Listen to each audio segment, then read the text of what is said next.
Round three, we've had some technical errors the last couple of times, but we're going to make this work.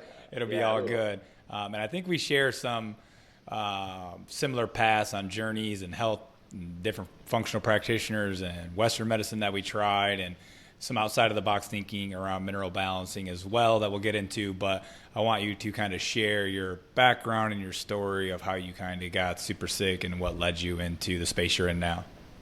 Sure. So, as far as I know, throughout my entire youth, I lived in some sort of fog or some low grade derealization, anxiety, brain fog. I only realize that now, looking back on it, um, because I obviously didn't realize it while I was in it. I feel like a lot of people are in that space as well. They have some low grade brain fog and don't even realize what they're missing out on.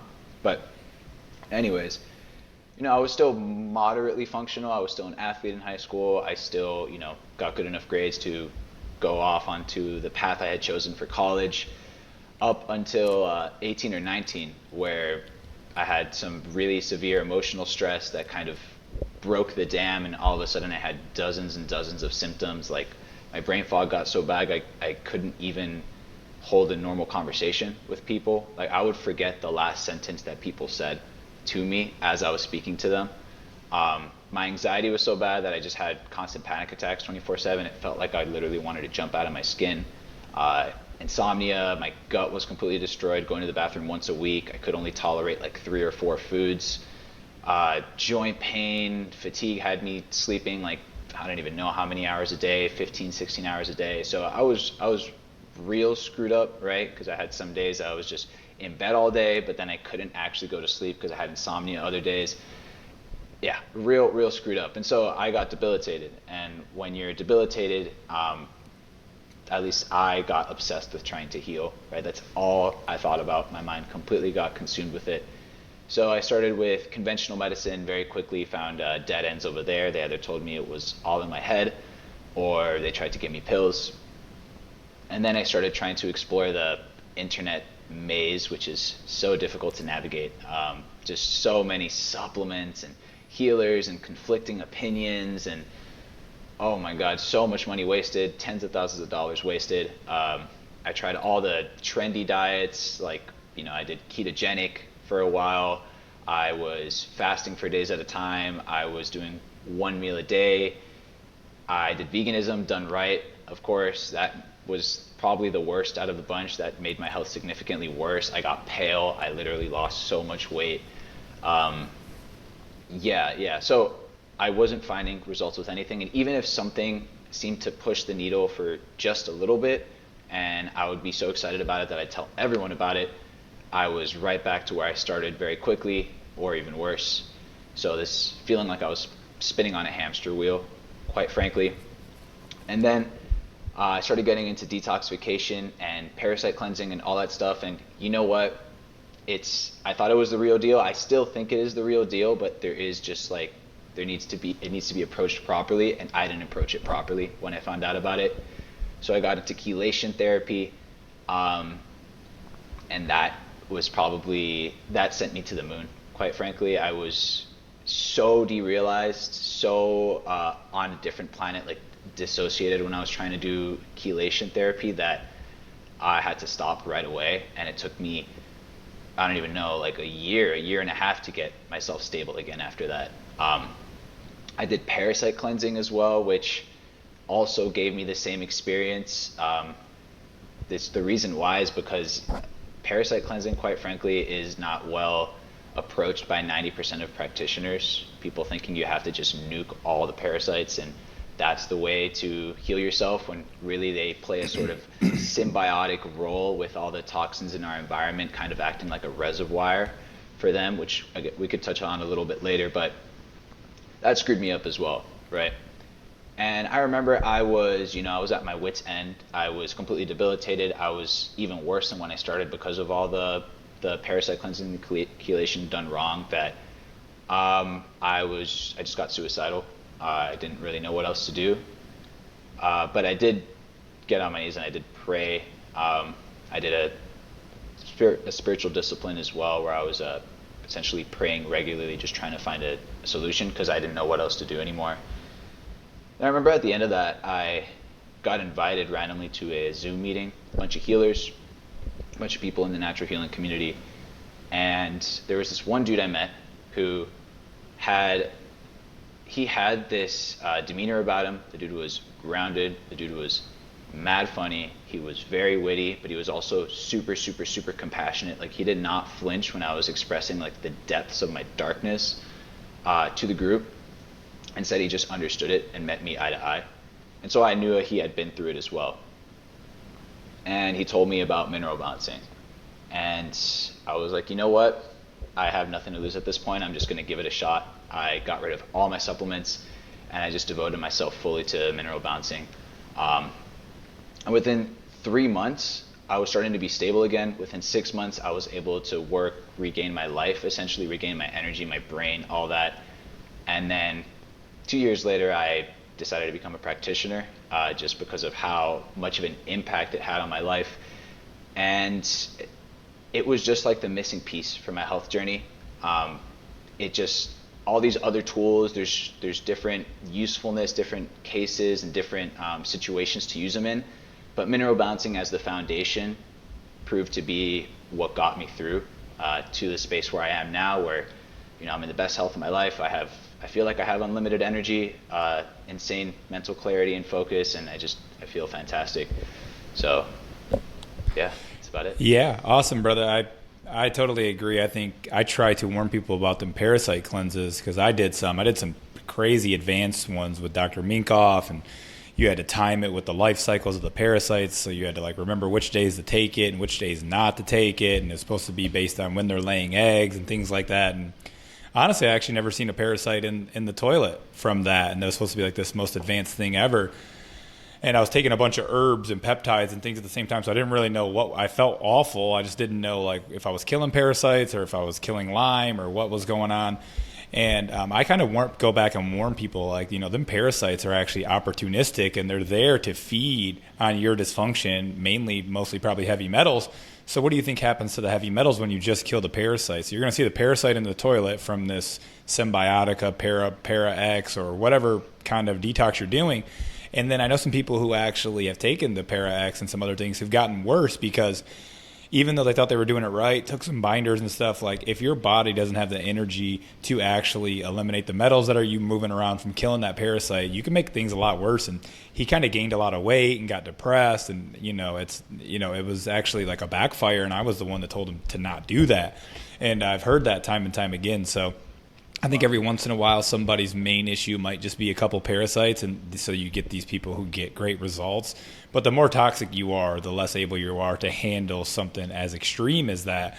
And yeah, you may see a couple parasites in the toilet, but then it'll backfire long term with the heavy metals moving around. And I was in the same boat, man. I started to it's interesting. I was like an atheist. I kind of just did a show about this, and then started getting into psychedelics and breath work and yoga, and became more spiritual. And then I started praying to God. And it seemed as if once I started praying to God every day, it wasn't just the next day, it just launched me into mineral balancing. But I was just like listening to podcasts, doing research, just praying.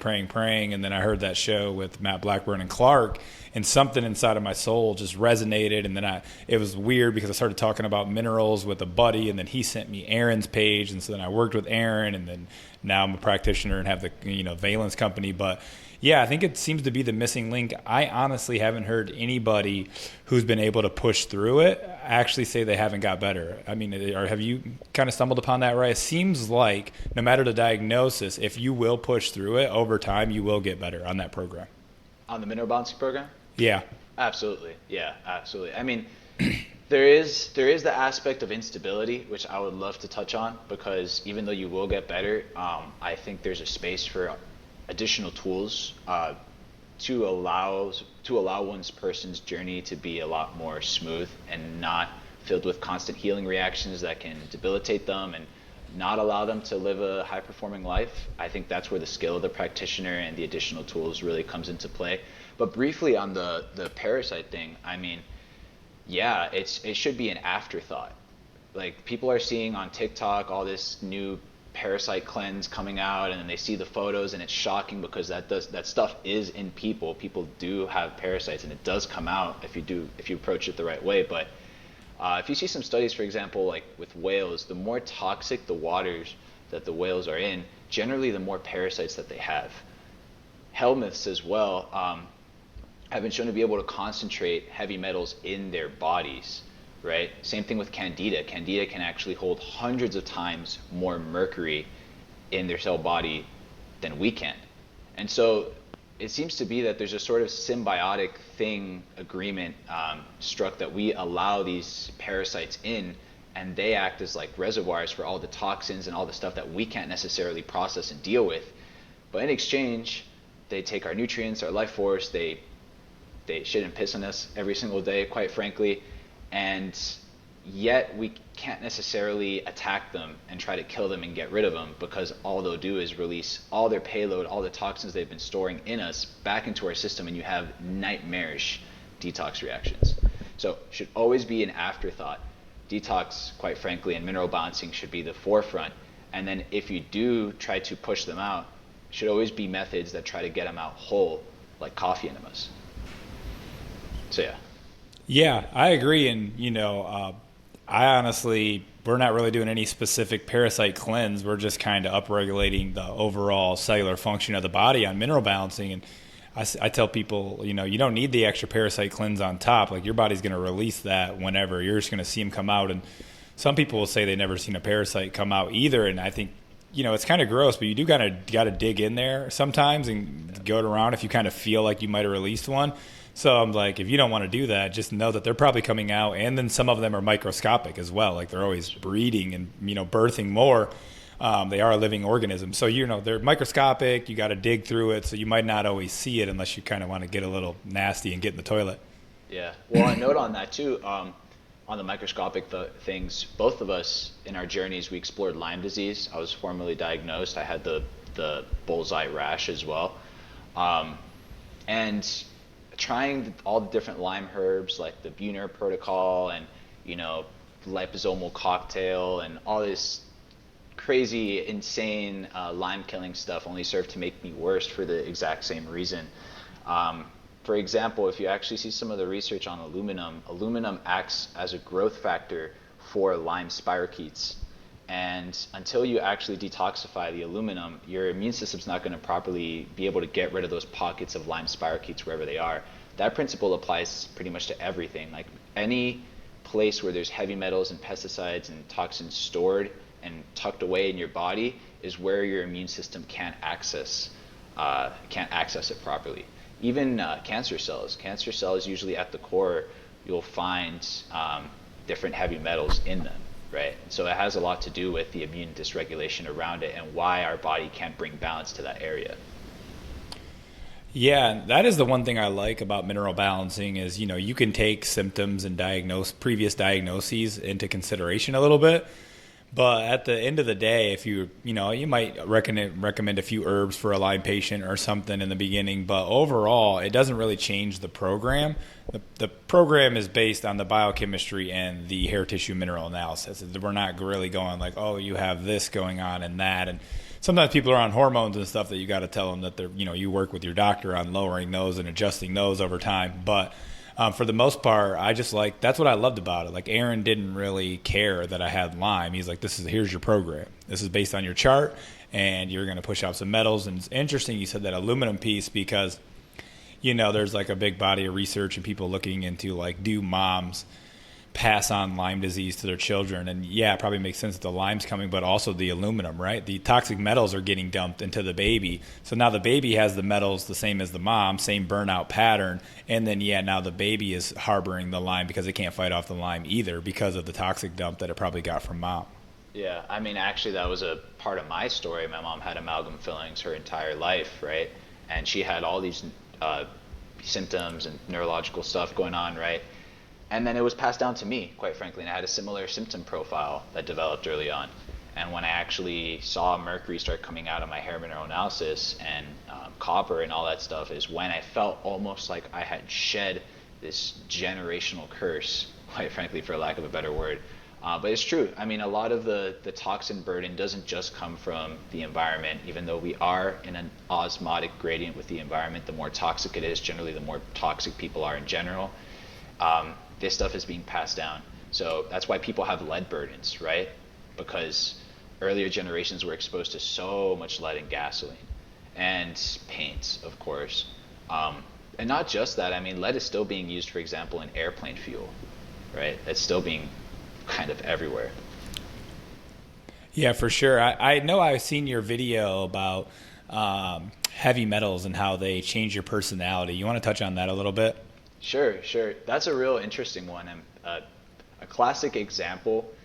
Well, actually, just before I dive into that example, I don't want to get too esoteric, but there's always been this idea in ancient alchemy in Greece of minerals kind of representing different aspects of the psyche and consciousness, right? Like tin having a certain particular quality, and copper and lead and all that stuff. That stuff goes way, way back. But today through Dr. Pollack's work and also just the body of research out there, more specifically with heavy metals, you'll see that the more toxic people are in certain metals, generally the more commonly you'll see certain personality traits and characteristics. So a couple of examples is mercury creating a body of symptoms referred to as erethism, right, which is technically mercury poisoning, but it's referring to the psychological effects of it. People become shy, people become more timid, people become more anxious, people become more wacky, and kind of ungrounded in their thoughts, right? And you'll actually see that historically with the Mad Hatters. People who were making hats got exposed to loads of mercury vapors and went mad, right?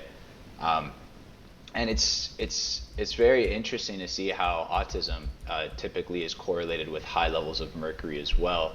And you'll see how one of the distinctive features is their disconnection from other people, right? Their quite frankly, the social damage that their brain has. Other examples as well as manganese, there's the idea of manganese mania, right, which is a common thing with welders to exhibit more erratic behavior, more violent behavior. There is lead being correlated, for example, with more violent behavior, with dark thoughts, even with criminal tendencies and ADHD down the line, versus higher levels of zinc, higher levels of selenium, higher levels of magnesium being correlated with things like balanced mood, with positive emotions, even with things like generosity, right? So it's very fascinating how deeply interconnected the mineral makeup of our bodies and our brains and our nervous systems are with what we exhibit outwardly in social situations and personality-wise. And that's also one of the reasons why it seems when you do emotional work, when you are able to process undigested traumatic experiences, it can sometimes facilitate the release of heavy metals and toxins. I know it sounds a bit out there, but I've seen it repeat time and time again. Some examples is I had a client who was dealing with anger issues, and she was able to resolve certain toxic patterns, quite frankly, with her relationship to her father and all this stuff. And then she showed super high levels of iron in the next hair test, right, which is typically correlated with anger. With myself, actually, I remember I was in a situation where I had to make a very tough decision and move across the country, right, into to the West Coast pretty much by myself and start a whole new life, and that was very, very scary. But after I did that, I had the most insane copper dump for the next 2 hair tests. If you actually see what copper does biochemically, it will actually increase the neurotransmitters that are related to fear responses, fight or flight responses. And so almost like me overcoming those fears allowed my body to release this low-grade fear that my nervous system was constantly playing, which was then reflected by copper, right? So it's a pretty interesting aspect of mineral balancing, quite frankly. Yeah, I totally agree. I actually have just been thinking the last couple of days on where, it's funny, we're in these mineral balancing and you detox a bunch of metals and you think you're kind of in a good place. And then now I've dumped that arsenic and that lead. And I just was thinking yesterday, I'm like, wow, my head is so much more clear. I have way less depression than before I dumped that lead and that arsenic, for sure. And I just definitely there's something to it. And it's messing with the neurochemistry. I always have this kind of a random theory. I don't know if there's science behind this, but you say we get these like toxins from mom or, from the environment, whatever the exposure vector is. And then we have some kind of traumatic experience, whether it be little or big. I think humans used to be able to tolerate tons of trauma on the nervous system. Like we used to hunt, kill other people. Like if we needed their goods, we were very warrior-like. And then we would pray to God and, be very spiritual at the same time. And we could tolerate that level of intensity on the nervous system.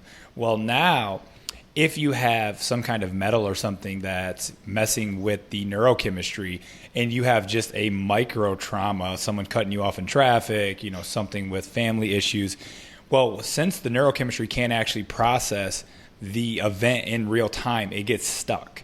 And so then that's why when you go on the mineral balancing or whatever kind of detoxification protocol you go on, you actually can have these like looping thoughts of things from high school and past relationships, people you used to hang out with, whether that's friends or relationships.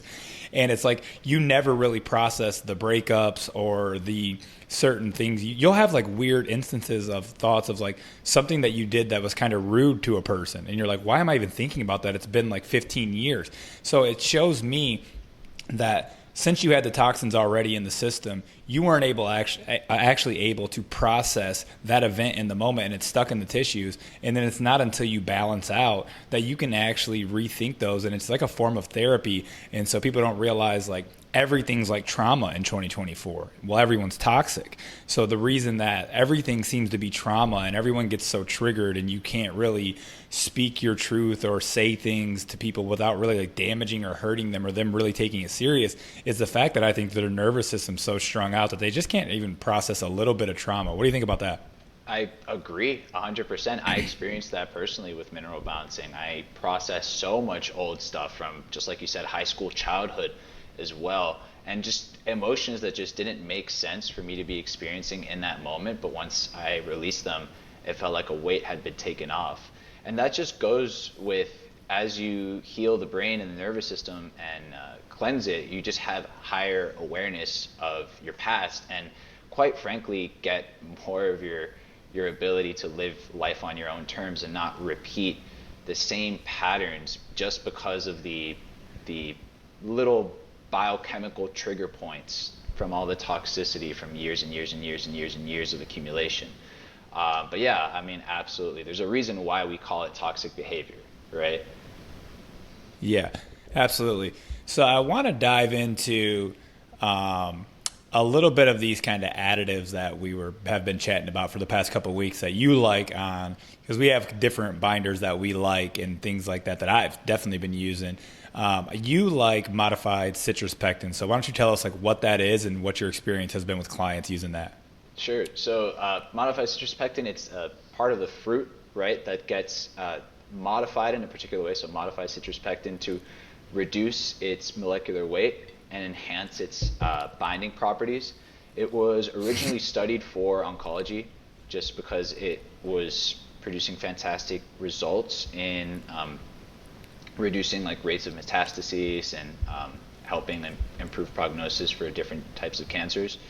But quickly, researchers were finding that it was good for a lot of things, and in particular, very, very, very good for reducing the levels of heavy metals in people, particularly lead, actually.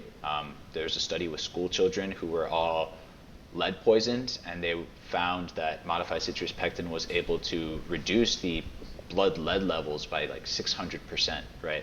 Obviously, you have to have super high sensitive testing to measure like blood lead levels. That's why we use hair testing quite a lot, but still a very powerful study. And there's other ones as well with different heavy metals with like urinary excretion, like aluminum, mercury, arsenic, all that.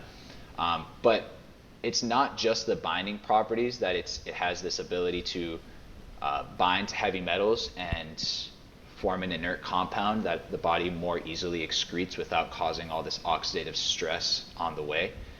It's not just that, it's also the immune balancing properties that make it such a powerful tool. So there's a lot of research with it in galactin-3. It's this the way I have it understood, it's a protein that is part of different cell processes in pathologies specifically. So generally you'll see higher levels of galactin-3 the worse people's chronic illnesses are.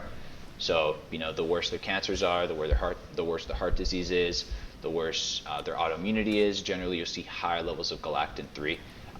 It also kind of creates this sort of separation. If I'm not mistaken, it kind of allows microorganisms to hide from the immune system and almost like oppose it. But there's a lot of interesting things, not just with the chronic illness, but also with aging. You'll actually see centenarians, for example, have very low levels of galactin-3 compared to the general population of 70 to 80-year-olds, right? So people who live to 100 generally have very low levels of galactin-3, again, compared to the general population of 70 to 80-year-olds. And that general population of 70 to 80-year-olds, the subset that has low galactin-3 levels, you can predict they'll probably go on to be centenarians, right? So very interesting, and it's not just correlated with all these things, but it's actually a therapeutic target as well. So methods that help reduce galactin-3 levels generally improve the prognosis of chronic illness, generally help people's recovery of various symptoms, and also potentially could be a powerful anti-aging tool. Modified citrus pectin is one of those tools. It's very, very powerful for reducing galactin-3. Along with, funny enough, melatonin, which is another thing we're big fans of, and meditation, right? So these all have been shown to reduce galactin-3 levels. But with regards to how it fits into a mineral balancing program, mineral balancing is phenomenal for a lot of reasons. Balancing the biochemistry, allowing the body to excrete these poisons that it hasn't been able to deal with for a while. But one of the things it tends to miss is reducing the damage on the way out. And we do that with binders. It's one of the main ways to do that. At least this is what I use in my practice, just because that's how you create a smooth detox experience for people. If you have binders there that don't mess with the nutritional status whatsoever, just like modified citrus pectin, good studies to prove it doesn't mess with any nutrient minerals, as long as you have it covered with binders, the second mineral balancing causes different poisons to be released, it's bound up and you don't have it floating around creating oxidative stress on its way out. That also allows the body to release more, far more quickly, and so the progress is significantly improved. So that's one of my main favorite binders, and the main reason, of course, is that it doesn't mess with nutrient status. There's other binders for other good cases, like zeolites can be very powerful, specifically for like mycotoxins and biotoxin illness and people who are dealing with maybe severe pathogen infections. But modified citrus pectin is particularly good for heavy metals. Cool. And so there's different, like if someone was just to look up pectin, you're going to see apple pectin, grapefruit pectin. Is there like a brand that you recommend that you've done well with? And what about like dosing and timing? Sure. So modified citrus pectin, a lot of the best research done on it is by one specific product, Pectisol C, right? They generally use it in that capacity, just like there's another product for aluminum binding. It's called Biosol. It's choline stabilized silica. A lot of the good research with that is done with that specific product, right? That proprietary product. So if you're looking for modified citrus pectin, Pectisol C is the way to go. And in terms of dosing, a good maintenance dose is 1 scoop, so 5 grams once a day. But for people who are really, really struggling with feeling extremely toxic, maybe they're going through a healing reaction, maybe they just feel very, very bogged down, you could always dial it up temporarily to 15 grams, either once a day or 3 times a day. Either once a day, 15 grams, or 3 times a day, 5 grams. And that's a great way to help kickstart people's healing journey. Cool. And so I looked into Wendy Meyer's obviously a big mineral balancing practitioner. She has like a grapefruit pectin that I've never tried, but it also, I think it had cilantro and maybe some other kind of binder in it. So I was a little skeptical on the cilantro because I've heard the horror stories, and I know you've kind of went through that and tried it. But also I was thinking maybe if the pectin's right there to grab what it's releasing, maybe not as volatile. I'm pretty sure she wouldn't be utilizing that product this deep into her mineral balancing space. She's been doing it for like 10 or 15 years if it was causing that severe reactions. Any thoughts on a product like that? I mean, generally, I've seen people do very badly on cilantro, whether it's part of a mixture or not, even if they're taking binders or not. You also see that cilantro will cause an increase in urinary excretion of important nutrient minerals, particularly zinc. It causes a big excretion of, which you don't, like, we need a lot of. We're very, very depleted in zinc society-wide. And if you don't have enough zinc, you're not going to be able to properly process and have resilience against heavy metals. You're just going to keep accumulating them. It's a very important principle, actually, in mineral balancing. If you don't have enough of the nutrient minerals to occupy the enzyme binding sites or to be in your brain or be in the liver or be in the bones, heavy metals are going to replace it. If you don't have enough calcium, you're generally going to have lead being stored in the bones and fluoride, right? If you don't have enough selenium, you're generally going to have more mercury taking its place. So you don't want anything to screw with that, and cilantro tends to screw with that. Now, I don't know about the product. Maybe it works phenomenally, but I personally feel like it's great to err on the side of caution because I have had such nasty reactions with chelation, and I've seen it happen over and over, that I think there's just better, more gentle ways to go about it. Yeah, for sure. And so when you're looking at hair tests with people on the binders, are the metal dumps less significant? Mineral patterns are still moving. How does it look like when you're testing? Generally, what I've seen is all metals go down because of the binding capacity. So it's binding more than it's mobilizing. But people will still have sharp dumps of particular metals, right? So they'll still have like manganese dumps. They'll still have like aluminum dumps, right? But it's just every other metal seems to be less pronounced, right? So I only have, I have a small sample size, right? But I'm always looking for other practitioners to confirm my observations with that. Yeah, and I've been using the ZeoCharge all besides maybe like the first 3 months I wasn't using any binder, and then I got introduced to Jeff, who owns ZeoCharge, and he kind of blew me away with the knowledge on his zeolite and how it does with the dosing. I'm taking 20 grams a day of zeolite, which is a lot if anyone knows zeolite dosing, which is usually like micrograms. And using that, I have felt like I'm releasing a bunch of parasites, like I should be having dumps, and I haven't had as many heavy metal dumps on my hair test as I feel like I've kind of went through.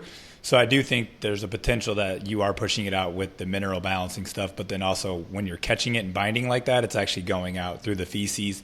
And I've kind of cruised along my program. I just now finally started recommending that ZeoCharge to anybody who wants to take it because I've been on it for like a year straight and I haven't had any issues with it. Yeah. That's actually how I found out about your podcast, by the way. It was a great episode. But I'm curious, does ZeoCharge go, I don't recall it, does it go into the bloodstream?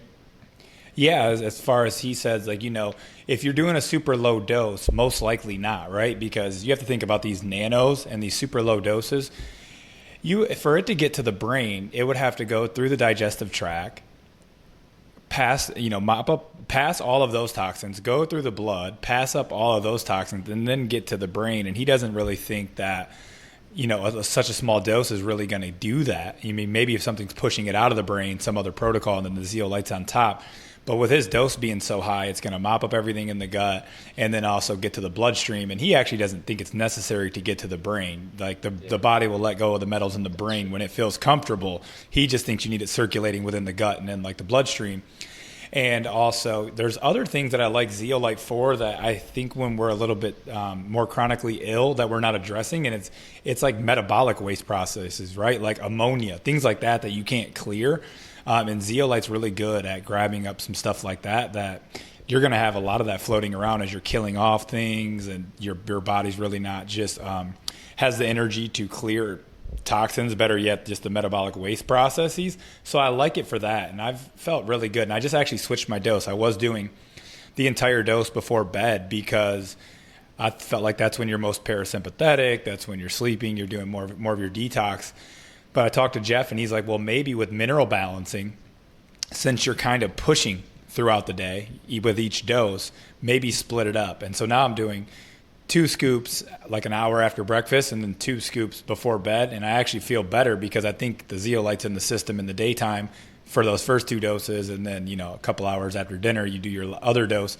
And that's going to work throughout the nighttime. And I've just gotten great results with that. And, if there's that like scary thought about it being an aluminosilicate, and there's obviously cheap zeolites that the cage does break apart and cause that. But at the dose that Jeff takes, for sure, he takes even way more than me, he would be so sick by now. He's been doing that for 2 years. If those cages were breaking apart, he would be so aluminum toxic. Like, he does a LEGO scan like every month. He would have his aluminum skyrocketed by now. And maybe there's a chance that a couple of them break apart, but with the dose that you're taking, one of the other zeolites is probably grabbing that. But with the quality of the zeolite, I don't think that they're actually breaking apart. I'm glad you brought that up because that is a concern for most zeolites. It has to do also with like the ratio of silica to aluminum because it is aluminum silicate, right? So you obviously want like a high silica zeolite, and you want it made in the proper way that it isn't risking like these cage breaks. But yeah, I was very interested to hear on that podcast how he talked about that. At least his studies, he found that it actually reduced aluminum. And aluminum is a very, very important piece of the puzzle. I mean, there's certain toxins that everyone is being exposed to on a society-wide level, like fluoride, like aluminum, like glyphosate. And that's why, I'm sure you've seen aluminum high on almost every hair test. I certainly have, right? And it has a lot to do with some of the things that's in the environment, geoengineering, why is it super high in rain and snow and in air samples and in soil, like across the world, but especially in US and Europe. So I've generally found as like a good first step, doing something to help reduce the aluminum, just generally improves people's energy because it's a mitochondrial poison, and cognition right away.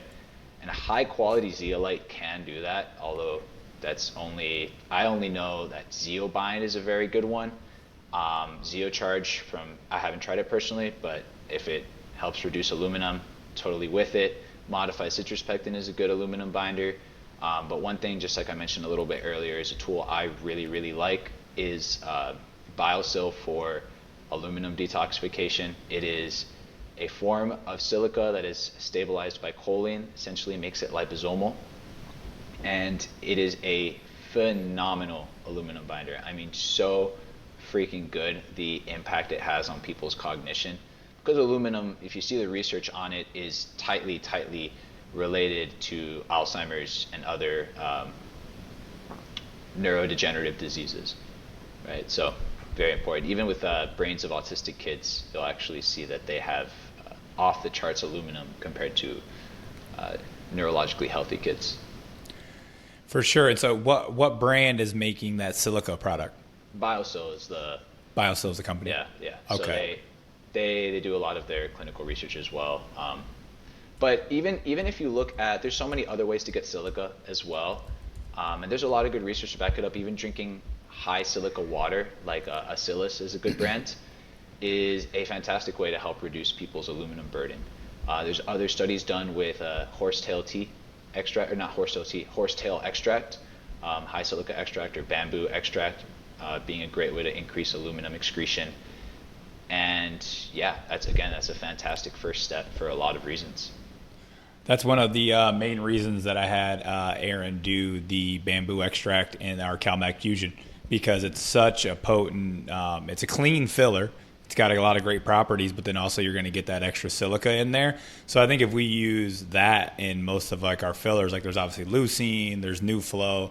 You're trying to find these ones that aren't magnesium stearate and stuff that people can react to a little bit. But I think that if we did a little bit of bamboo extract in most of the products, it's just going to help to have that little bit of aluminum binding capacity and that aluminum dump. So I think that's probably the perfect addition to mineral balancing as far as like a flow agent. Yeah, that's powerful actually, and I'm curious to hear, because I've heard about how CalMag Fusion has caused people to release parasites, and you actually see that aluminum is a growth factor for pathogens in general, not just Lyme disease. You'll generally see parasites have very high levels of aluminum in their cell bodies, right? So perhaps that silica could be contributing to that. Yeah, I don't know. I think that Aaron is spot on the money with that calcium orotate. Stuff is potent, dude. I switched over in the fall when I knew we were coming out with that product. I was kind of making my own blend. It was annoying to make, but it was way better than the Pyramid in my opinion. So I was doing the bulk supplements calcium orotate with some of the magnesium breakthrough from Bioptimizer. So I was getting multiple forms of magnesium, the calcium orotate, and then you get these capsules of calcium fructoborate, which is the boron that we're using.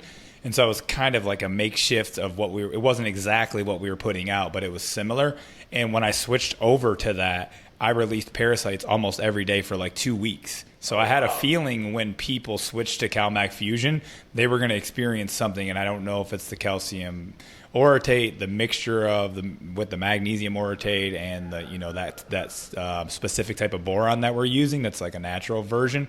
Something about it, I had a feeling that people were going to get that. Some people were having parasite releases off like 1-2 capsules, which like I'm taking like 9 a day, but I was already taking a higher dose of calcium orotate before I even started the CalMag Fusion. So I was kind of already adjusted to a higher dose. And the dose, like 9 capsules a day, isn't really like a mega dose or anything. It's just kind of mimicking Paramin's dose because we knew that it was powerful. So we kept the ratios the same, but we lowered the dose of calcium and magnesium just because the absorption rate is so much higher than what's used in Paramin.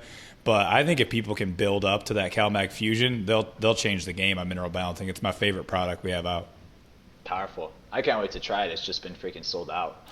Dude, we sold it. We literally packed up all of them in one day and just sold them. That was insane. Like, we just kept some bottles for ourselves, and I felt kind of bad. A few of them, like, we sent out so many in one day. Like, a few, like, didn't get delivered, and we don't have the product, so we just basically have to refund these people. And we actually shipped their product out, but I don't know what happened. We dropped off, like, so many in one day that it was hard to like even say, hey, I know I dropped that package off, because we dropped off literally like 900 and something bottles in one day. So it was insane. Wow. Well, great job for addressing a need in the mineral balancing community, because that's a big issue actually. A lot of people react to some of the Endomet supplements, the inactive B6. I'm also gonna go ahead and say that a lot of the glandulars in Endomet are not ideal. They're from conventionally raised cattle, and that's a big disappointment in my opinion. There's a lot of space for higher quality products, so I'm glad that Valence is taking the initiative with that. Yeah, thank you. I think honestly, coming from I go to the biohacking conferences and I know these high level people, and when they reach out to me for a hair test, it's almost like I kind of know that they're most likely not going to take Endomet. Had I not been as sick as I was, I wouldn't have taken the Endomet stuff either. Like, I got the program from Aaron. I kind of looked into them. I'm like, this stuff kind of is like outdated. Even like the B vitamins, like all of the mineral transporters. But I just was so brain fogged that I was like, I'll just give this a shot for 8 months or a year, and then just see if it does something for me. And it was still profound, even with Endomet. And I go ahead and say this, like, you don't have to take Valence. I think you're going to have a better experience with Valence, but it also costs more. So, like, if you're on a budget and you have a family of 4 doing whatever, I took Endomet for the first forever. It was fine, totally fine. I think you could definitely substitute out, like, their zinc for, like, a zinc picolinate or something that's really cheap if you're on a budget. So there's, like, ways to do it. But to get into like these higher level people, the biohacking space, the ingredients got to be grass fed. They have to be, no magnesium stearate. A lot of their pills even have like coatings on them, because they have like them old school kind of capsules and pills that they use. And that even makes it harder for kids. People have to grind them up instead of just like opening a capsule. So I think the whole thing will be better. And what I've at least found, it seems like people are willing to pay that little bit of extra for a cleaner product. So I think it's just going to be good, but there'll be levels to it. If you're on a budget, go ahead and stick with Endomet. Over time, you're going to get results on Endomet. Nothing really that bad to say. It could just be a better program, and to get more elite people who really have done research around how the B vitamins work, which ones are the active forms, what mineral transporters are good. You're going to need something like Valence to kind of crack into that scene for sure. Yeah. For sure. Yeah, you definitely need a skilled practitioner too if you're going to work with Endomet, just because like the B6, for example, I've seen it be a big cause of insomnia and brain fog and peripheral neuropathy. I personally experienced that when I was taking 3 megapan a day, But there's ways around it. Like you can still take Megapen if you really need to. You just need to do a great job of supporting the liver to make sure that that inactive B6 gets properly transformed into active B6. So yeah, I mean, of course, my mineral balancing journey, I started with all endowment, so I'm totally with you. But I am interested in taking people to the highest levels of health, right? I don't want any, like, I know that that was an obstacle for me, and I'm glad again that this is being addressed. So. Yeah, we actually had to lower the P5P in the new NAK app. We weren't sure if, like, honestly, the mineral balancing creating the supplements is kind of a daunting task. I can see why no one did it, because it's like one active form's not just a substitute for, like P5P is not the same as paradoxine. So you got to kind of play with the, see how people get feedback from people basically, and then like kind of make adjustments. So we lowered it because we think also with the other high quality mineral supplements that we are using and then the active form, we don't think people really need too much. And some people might actually be getting a little too much of that B6, even though it's the active form. And maybe that's just a detox reaction, but if it is a little bit too much on the system all at once, might not. Some people will say it's like they're sensitive to B6. I think it's actually just more of a detox reaction, but we do need to figure out the dosing that people can tolerate while still raising the NAK ratio and things like that. Sure. Yeah, so a lot of people that are very chronically ill have something called cryptopyloria, which essentially they are excreting a lot of their zinc and their B6.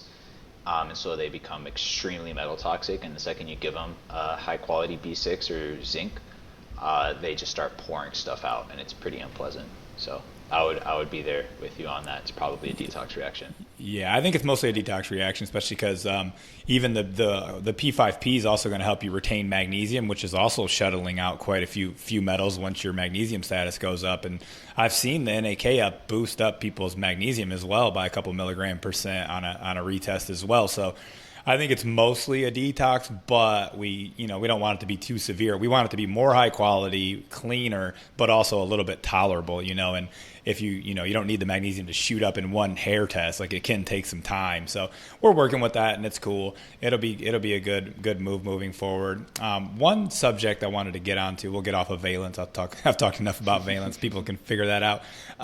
Is EMFs. We were getting into this when we got cut off last week or whenever we were recording, and I think this is a big issue as well. I think the more you detox, the less sensitive you are to the EMFs. But it could be a big part of your healing journey is to learn how to do some grounding or some EMF protection, especially, not even in a big city anymore. There's Starlink everywhere. I don't think you're really escaping it at this point.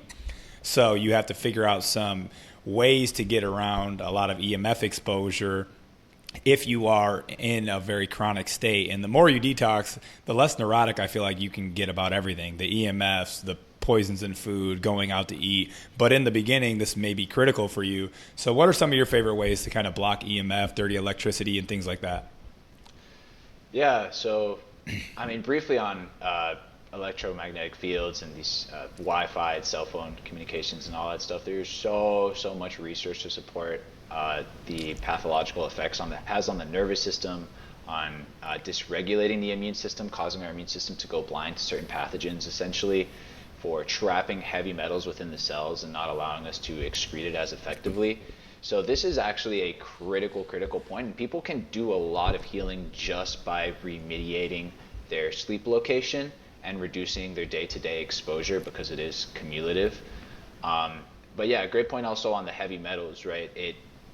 It's biophysics 101, so it's going to rattle these metals in our cells and cause them to vibrate and become more biologically active, then messing with enzymes, causing more oxidative stress.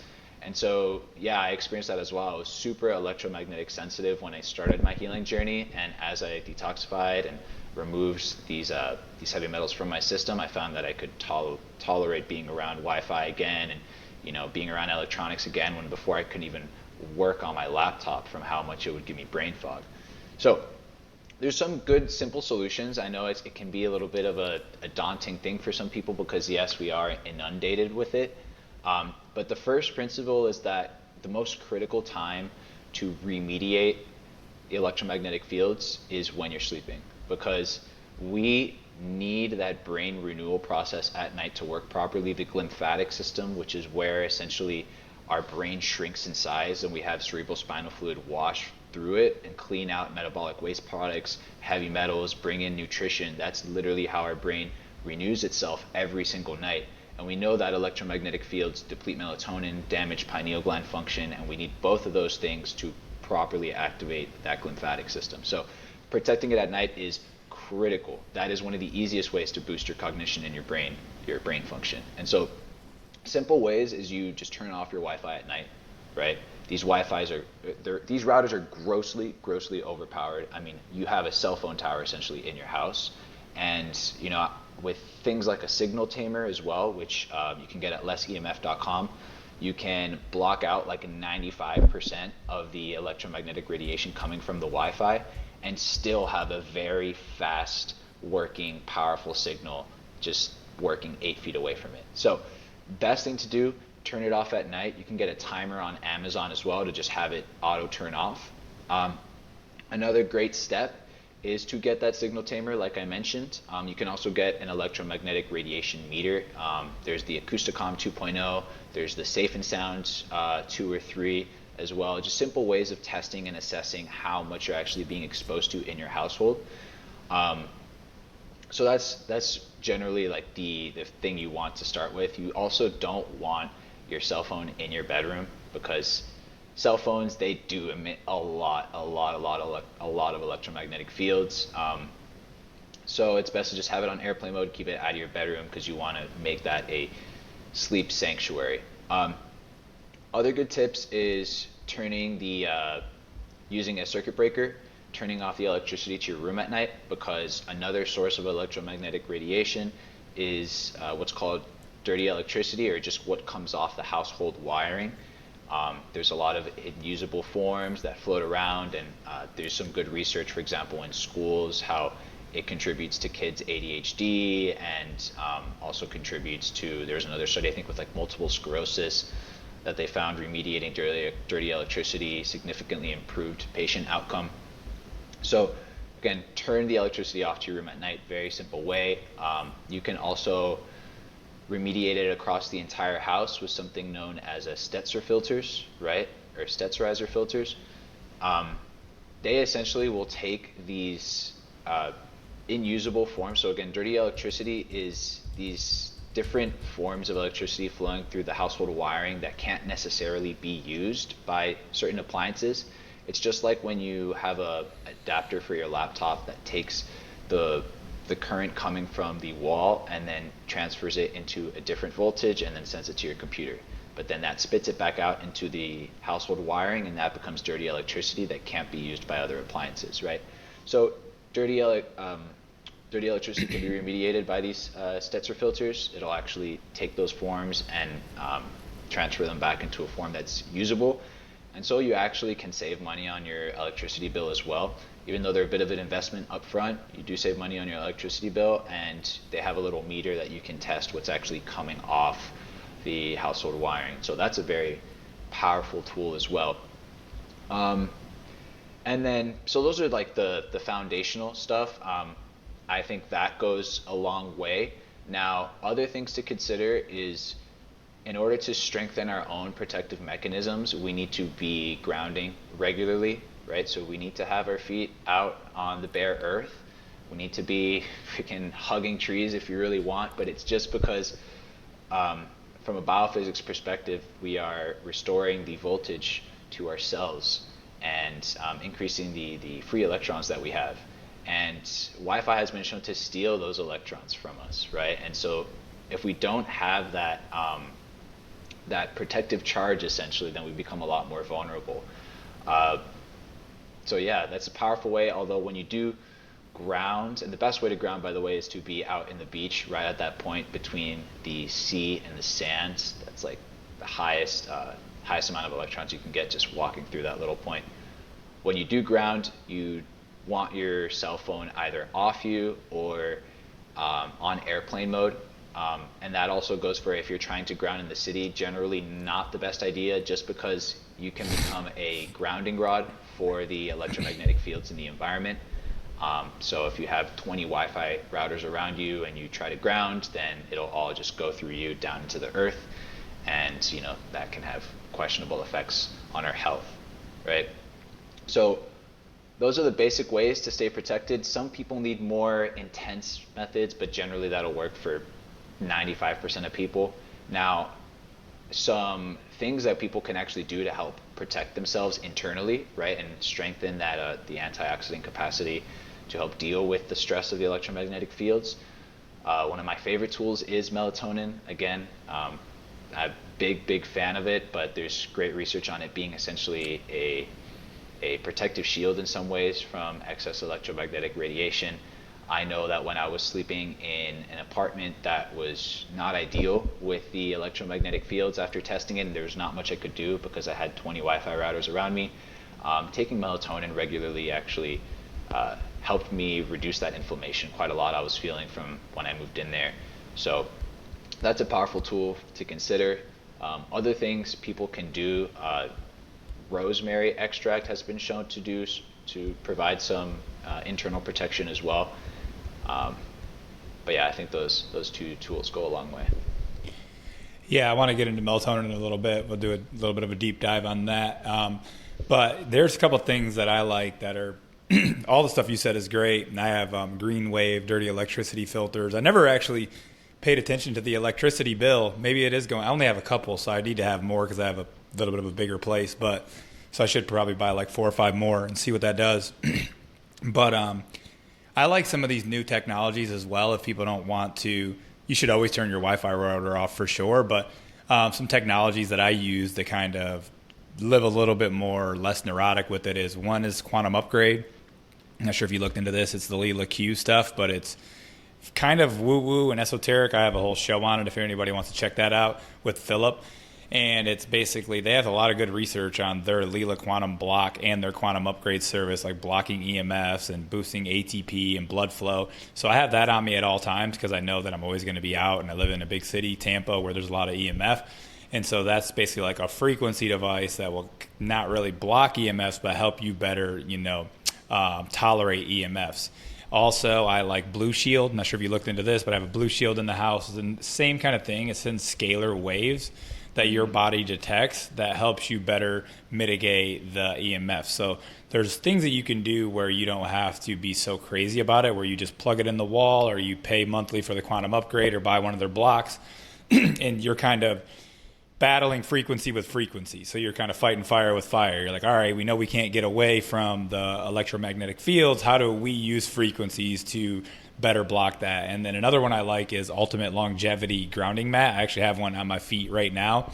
I plug those into dirty electricity filters for sure, so that I know that I'm getting a little bit of cleaner electron flow from that. But also there's some back and forth, and my buddy Thaddeus kind of broke this down in a podcast about you're getting some of the dirty electricity flowing in, but I've always gotten great results with it. And he kind of said, maybe you're getting a little bit of dirty electricity when you're grounding, but he thinks that you're also pushing that right back out as it's coming in, and instead of just always building up and building up and building up and never releasing. So I like the indoor grounding stuff as well. I sleep better on that. I work longer with less fatigue if I have the grounding mat underneath my feet. So people can look into technologies like that as well. I just had a lady who travels a lot and her sleep schedule is kind of off, so I recommended her a little melatonin and to buy one of those traveling grounding mats that I have under my feet right now. You can just kind of put it on your bed, and it's smaller, but you can still lay on it and get grounded. So that's just like a couple other random techniques if you want to just like have something that plugs in, or you don't have to really think about it, like the quantum upgrade.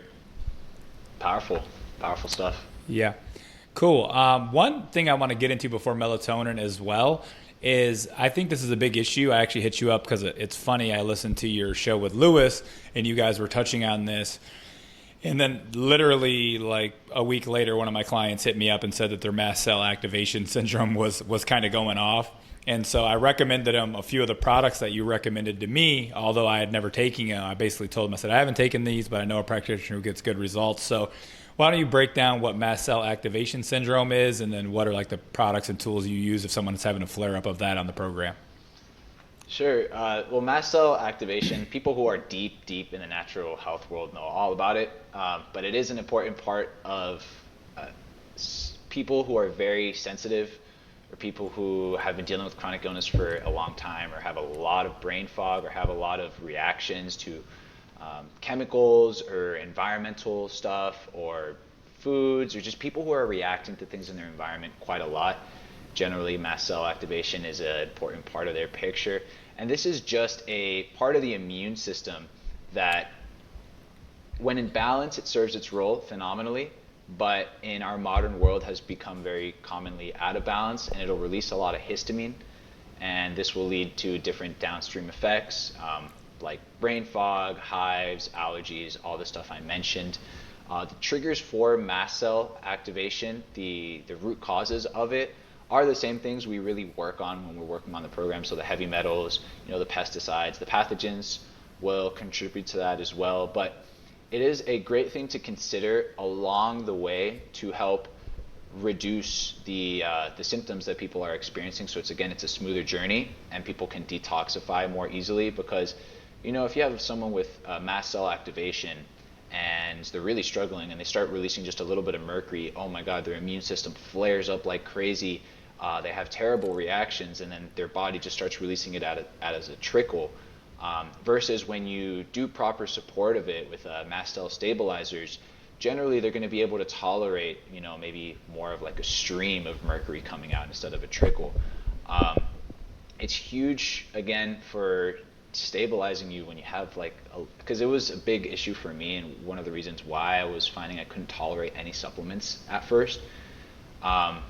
And I just found that it reduced my brain fog quite a lot. It reduced my sensitivities quite a lot, and I found it to be the case for many other people as well. Some products that I regularly use and I really like, the going from more like gentle support to more heavy duty mast cell stabilizers.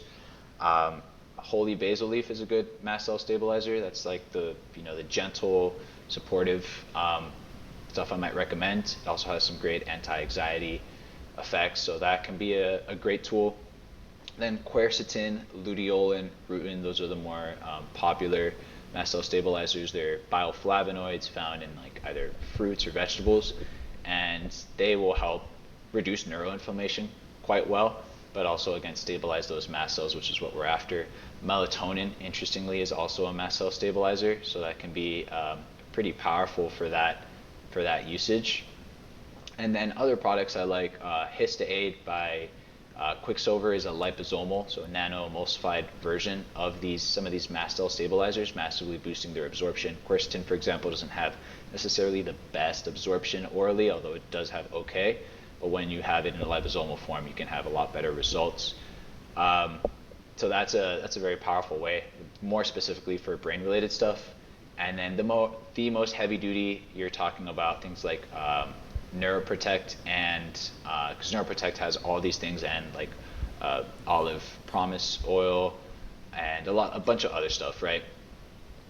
Neuroprotect, Brain Gain, and then there's pharmaceutical versions, but I haven't really touched the pharmaceutical versions. I try to stay away from pharmaceutical as best I can, but I've heard some people get good stuff with it. Yeah, when I was sick, I did some genetics and actually had some issues with mast cell activation syndrome, and I really can't remember, but there's definitely even essential oils that you can diffuse when you're in the sauna, especially if you have a sauna where your head is out and your kind of body just absorbs it through. So there's a diffuser that they'll sell, and then you can do some essential oils, but not everyone's got a sauna, and maybe they'll just do the holy basil leaf or the Neuroprotect or something like that. Also, I think Jeff does say that, if you get a good quality zeolite in the right dose, it actually does grab excess histamine too, which is another thing why I think I've had just a little bit of an easier, journey on the mineral balancing, is just because I've been taking that the whole time, not just the ammonia, but also the histamine. So if you're already on ZeoCharge, maybe you're not even experiencing any of these issues as well, especially if you're at the right dose. So listen to that show, because the dosing's you can be on maybe 3 or 4 or 5 tubs in the beginning, and then over time, as you balance out, then you might need less and less of that support.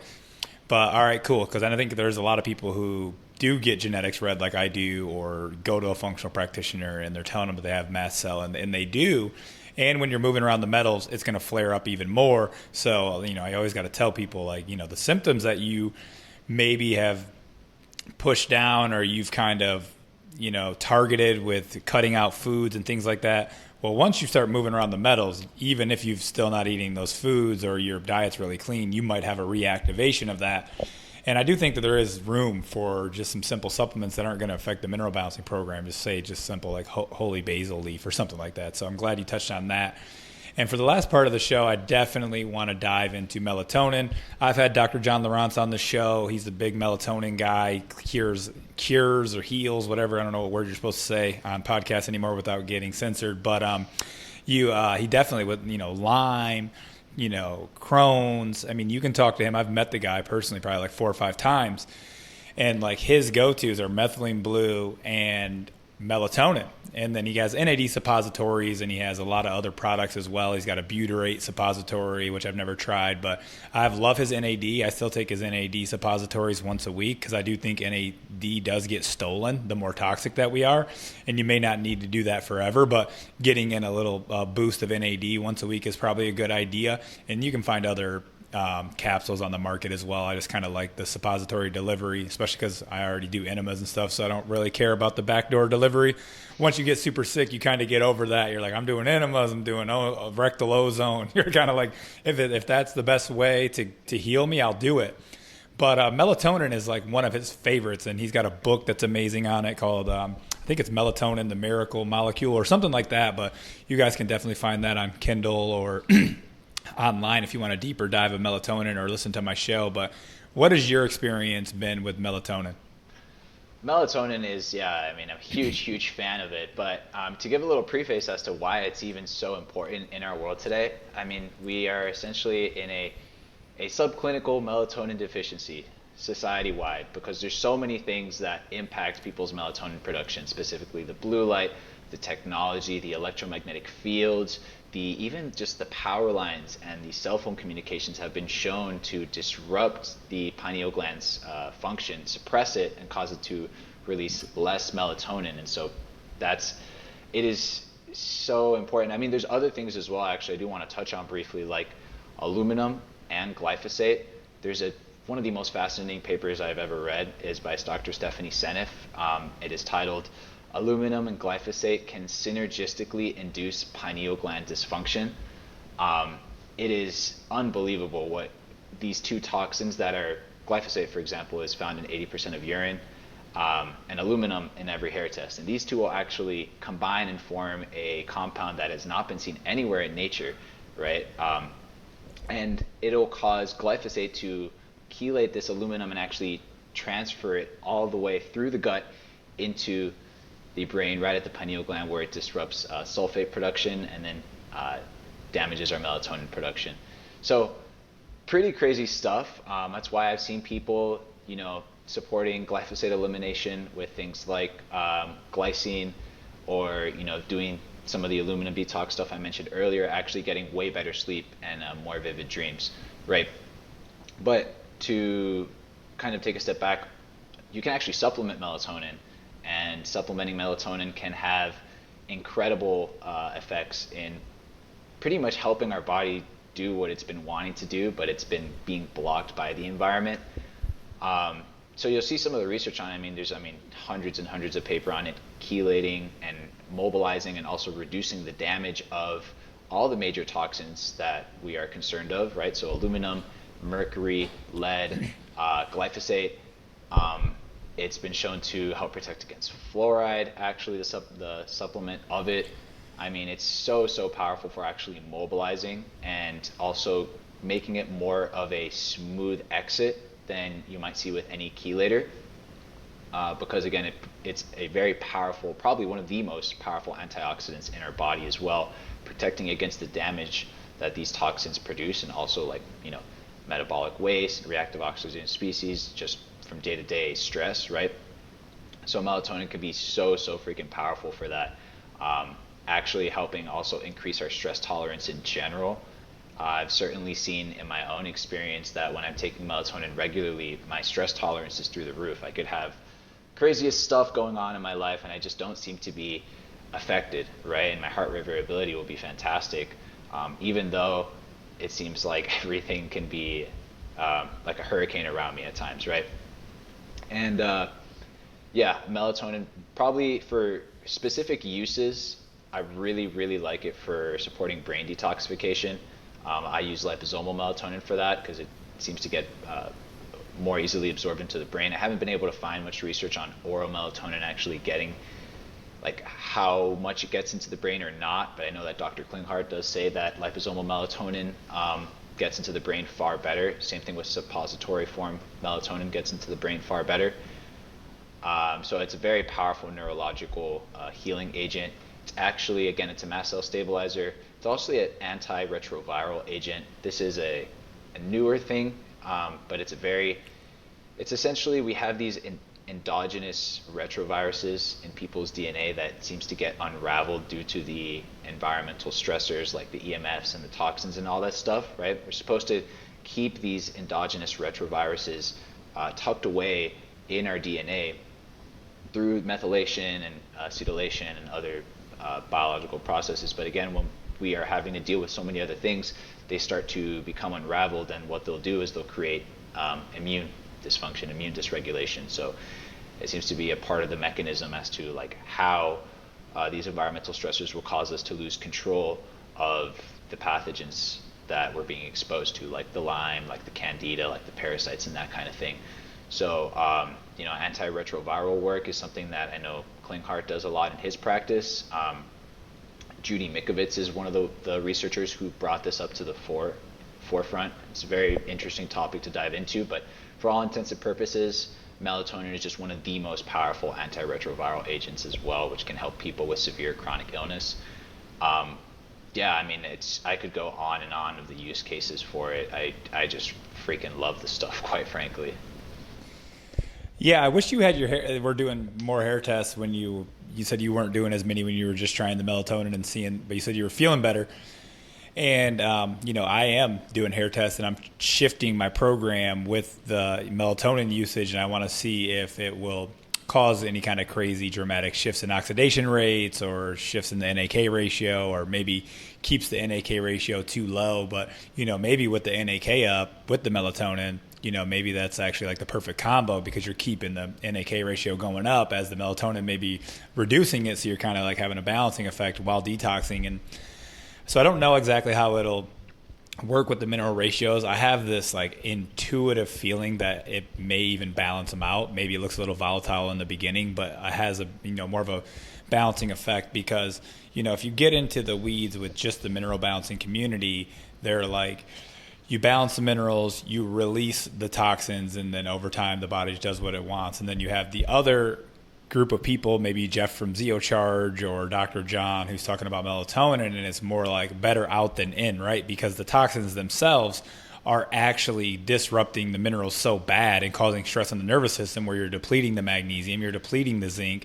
So both camps, I think, have a little bit of truth, and it's like, why don't we meet in the middle here, where it's like, okay, balance the minerals while you're doing this, but then also maybe there is a better chelator, such as melatonin, which is very natural, which is very suppressed in the modern era.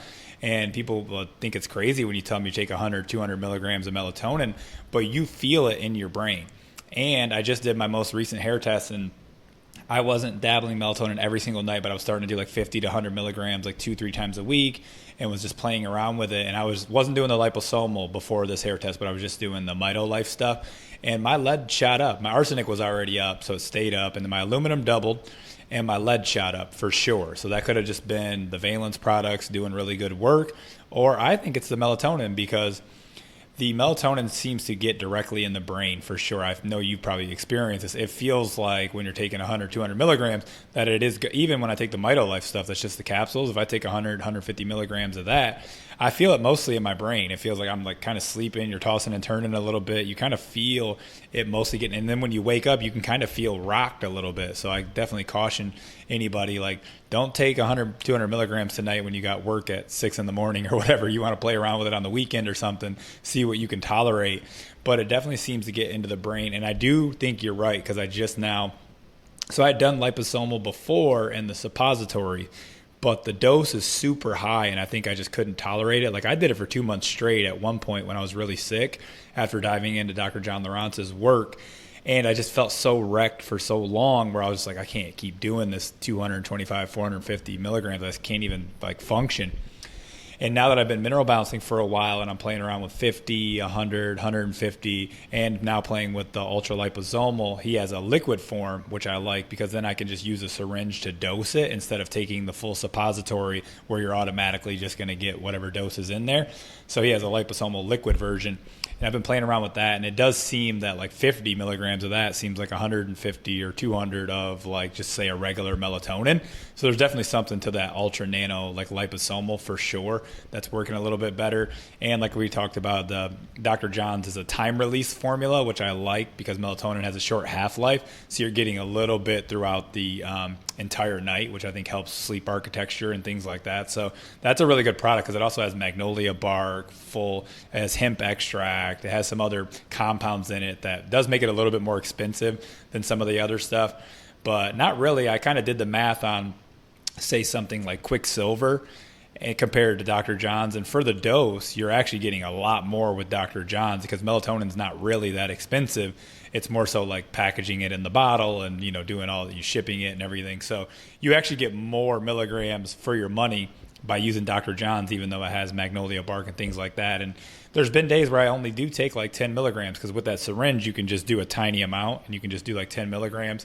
So I don't know how to change the minerals, but I definitely have seen a few of my heavy metals shoot up, and looking at Blackburn's tests, which what got me back into really wanting to try melatonin, because he wasn't even on a mineral balancing protocol and his nickel was through the roof, his copper was elevated, all of his heavy metals were coming out. And yeah, he takes zinc and some of his other MitoLife products, but I think mostly it was coming from the 200 milligrams of melatonin that he's taking every night. And I got him to start taking Zeocharge, and he instantly felt better, because that's the other thing. Melatonin's definitely chelating, but is it, you know, where's it getting transported to? Where's it going? So I would definitely recommend, I don't know if it's Pectisol you want to use or Zeocharge, or I think some kind of binder in combination with the melatonin is definitely useful. Yeah, very important. I'm glad you brought that up, because one of the things that does deter people when they first start melatonin, especially higher doses, is like they can have pretty gnarly detox reactions first couple days, or at least feel extremely groggy, right? And binders tends to remedy that quite easily. But yeah, I mean, very, very powerful tool. Huge fan. Yeah, and also another thing I'll bring up is, you know, a lot of people think that melatonin is just like this pineal gland molecule, and it is, but it's actually made in like all of your mitochondria. And I think what it's doing is it's just really, really supercharging your mitochondria, almost maybe more than any other molecule that's on the market. And, you know, it is hard because most people, when you upregulate the energy production that much, you're going to clear out more than just heavy metals. You're going to start just stimulating everything. And that's why I do like the binder. But I really do think that melatonin might be the most important kind of ATP or energy molecule that we have for the mitochondria. And once you get that regulated, it's going to be good. But I'm kind of in this mode where I'm like, I do want to swing my mineral balancing protocol with the melatonin and see how it shifts. So I'm going to do regular hair test once a month. I usually do it every 2 months, but I'm definitely going to do like once a month on the melatonin and start to see how that shifts, because I don't want to recommend it to anybody personally as like, you know, a client if I don't have any kind of data on what's going on. Sure. Yeah, I very much would appreciate a little back and forth on the data, so I'll be sharing it with you as well. Yeah. Quick thing on it as well. One of the things that deters people from melatonin is they think that if they take melatonin, it will actually reduce their own innate production of it, and that applies for all hormones. But the thing is, Russell Ryder, which is the main melatonin researcher, doesn't even believe melatonin should be classified as a hormone. It doesn't really behave like that. And there's no studies to support that reducing or taking melatonin actually reduces our innate production of it. Not a single one. But what it perhaps can do is help our sleep over time, even after we stop taking it, just because of its ability to detoxify the brain, and specifically the certain toxins that impact our pineal glands, like aluminum and glyphosate and other ones that disrupt our sleep. So perhaps it has a long-term sleep enhancing effect. At least that's what I've experienced. Even when I don't take it, my sleep is deeper ever since I started using it. Yeah, and I think it's definitely, there's, at least from, you know, talking to Dr. John, talking to people that know Dr. John really well, we haven't seen anybody have trouble sleeping even after taking higher doses, maybe for like a month or two straight. So you would think if it's downregulating your production, if you did these high dose suppositories for 2 months straight, you shouldn't be able to sleep at all once you just cold turkey that. And that really hasn't been the case for anybody, including myself, when I was trying the high dose suppositories for a couple months straight. I didn't have any issues sleeping once I came off of that. My sleep was already wrecked because I was kind of a toxic buildup. But just in general, like I should have had complete insomnia if I was creating no melatonin. And I just think it's so neuroprotective in the age that we're in. And sometimes mineral balancing as well probably gets to the brain last, I would say. It's going to go get everything out of the organs, the tissues, and it's going to work its way up to the brain, because that stuff is going to be the hardest challenge for people to get out. And the copper and melatonin's even been shown to chelate copper. So that was like another reason I backed off of it a while back, because I'm like, well, what if it's chelating the copper that I have coming in on the program, like the bioavailable copper? And I couldn't really find any like research that it's actually doing that. So potentially it's just removing that copper, because everyone is so copper toxic from the adrenals being shut down. So I have this intuition that melatonin might be a good addition to mineral balancing, but you may have to test more regularly. So it might be more of a financial burden. But if you're really sick and you're going through it and you have a lot of metals in the brain, that might be beneficial for you. Yeah. Well, like you mentioned, or like we were talking about before we even started recording, a lot of the times heavy metals will artificially perk up the mineral ratios. So you could have an artificially high sodium to potassium ratio just because you have a lot of metals underneath it, and when those metals come out, the adaptation falls, and then you fall into a different mineral pattern. And so potentially melatonin might accelerate that. So that's the logic behind getting a test more regularly with it. Yeah, because if it's like a Swedo inversion, I think they call it, of the NAK ratio, and I got you on zinc, and then you dump a bunch of metals and that NAK ratio falls really fast, well, you're still going to be on the zinc, and you need to be on something like NAK up or Limcomin to kind of raise it. So that's what I'm trying to measure here, and I'm going to be doing tests every month just because I don't want to mess people up more than they're already doing, even though the melatonin may just keep pushing out the metals and be fine. But you know how it is when your NAK ratio flips and you're on that wrong supplement, you kind of feel awful. And I think Blackburn was in that state. He was still taking quite a bit of zinc, but he had that lowered NAK ratio, whether it be from the melatonin or that's just how he naturally was. And so I got him on NAK up. So you do have to definitely change the program when you're doing any kind of massive shifts like that. Beautiful. Cool, man. Well, I think we kind of covered quite a bit here. Why don't you tell everybody where they can find you, how they can work with you, anything like that? Sure. So you can find me at jyotimb.com or jyotimineralbalancing.com. It's spelled JYOTI, mineralbalancing.com, or MB for short. Both links will get you there. I have a lot of free resources, articles, free guides, all that stuff. Just a lot of try to give a lot of value up front for people to better understand what they may be dealing with. You can also find me on Instagram at Kyle_Peche, Peche. You can find me on TikTok at Jyoti, again JYOTI, mineral balancing. I make a lot of videos on a variety of topics, both mineral balancing and not. So again, I just try to share a lot of information, because information, quite frankly, a little bit hard to come by the good stuff these days. There is a lot of censorship online. There is a lot of mistruths and misconceptions in the natural healing space, especially around these topics like detoxification and remineralization and all that stuff. So try to really clear the air as best I can. So yeah, that's about it. Awesome. Thanks so much, brother. Stick around while I close out the show. Right on, man. Thank you very much.